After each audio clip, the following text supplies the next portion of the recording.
Review, and I'm joined this morning by political correspondent for The Sun, Martina Bett, and journalist and political commentator Jade Azim. So welcome to both of you. Nice to see you both.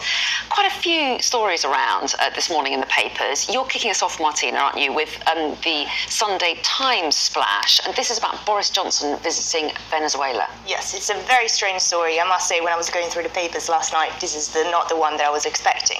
But Boris Johnson, who we should remember is not an MP anymore, has decided to take on the role of a bit of a freelance diplomat and took a break from his holiday in the Dominican Republic.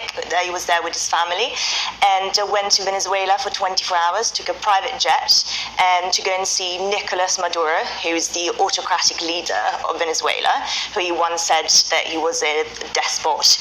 He had very strong words for him when he was foreign secretary. And he went there to talk about the situation in Ukraine because we know that Maduro is actually a steadfast supporter of Putin. And apparently on the way, he texted David Cameron, who we know has got a little bit of a rocky relationship with throughout their careers, to warn him about this meeting. But obviously the story raises so many questions because we don't know who paid for this. Boris Johnson, I think he said that neither government has paid for the private jet for this meeting, but we still don't know who's behind it, who proposed it in the first place, which I think is a big question.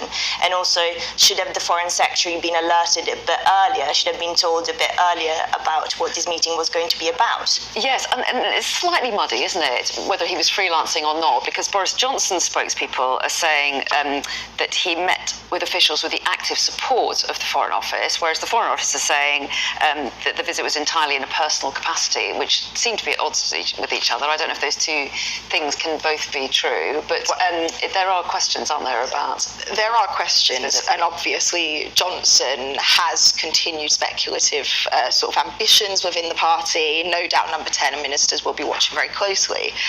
There is a precedence, however, for former prime ministers sort of wading into the woods in terms of foreign affairs. So Tony Blair obviously now leads the Tony Blair Institute, which is also referenced in this story. So there is precedence. He's obviously trying to build that sort of legacy post Number 10.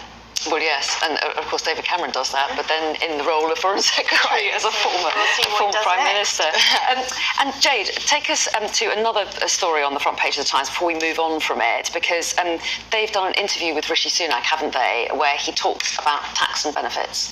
Yes, so this is a story where the Prime Minister is talking, referring to his plans that he has referenced on cutting national insurance contributions altogether. So a significant reform, which I might add has been spoken about beforehand over many parliaments. But he's now suggesting that he could look to cutting the benefits bill. So that's 29.3 billion is spent on incapacity benefits. So he's looking to sort of mine that bill in order to pay for this. And is the idea not that he's reducing payments to people, but to try to get more people off it? Is that the idea, and get more people back into work? Is that... They haven't completely ruled out either or, but it suggests that he's looking at options for how to actually squeeze that benefits bill, so may suggest cuts in the future. How do you think that will play with the public?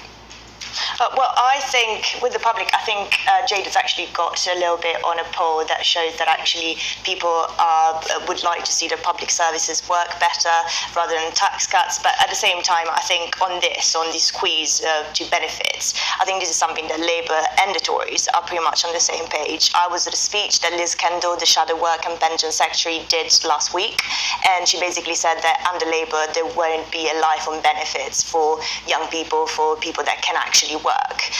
So as Jade mentioned, there's 2.8 million people that are not working, they are not in work, and this bill is just going up. It's projected to get to 100 billion by 2029, which is a huge sums. So in terms of this line, again, Labour and the Conservatives seem to be on the same page. Yeah, would you agree with that, Jade, that it does seem to be a similar message? It does, and it's quite interesting because, as was alluded to, there's a YouGov poll out that suggests by 54 to 38, the public actually prefers public spending rather than tax cuts. So there is a risk to this strategy, but both the parties seem to be on the same page here.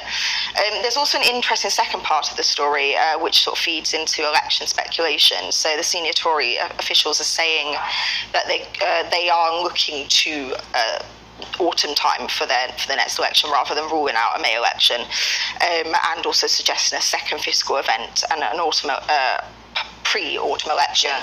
So that second fiscal event is probably where this might come into play. Oh, interesting stuff. Watch this space. We're all on tenterhooks. I know, but then again, if the OBR comes up with a really tricky forecast, they might decide that it's not in their interest to do another fiscal event before the next and move for an earlier election. Interesting.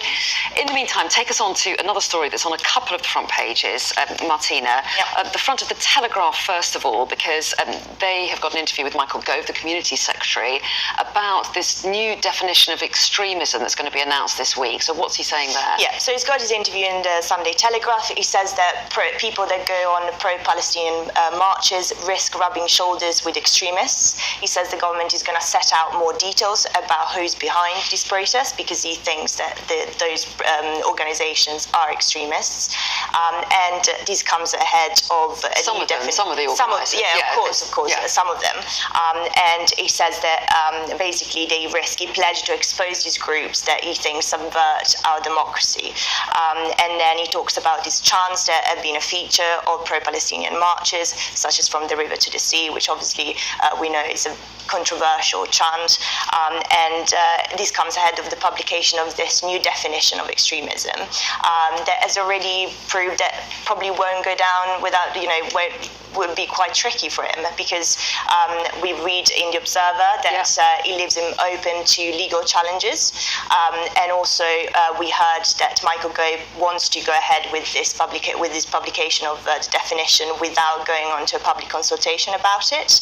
And also we've heard concerns about civil liberties groups, because they say that they might fall under the umbrella of this definition, and this is civil liberties group that oppose same-sex marriage, for instance, or anti-abortion.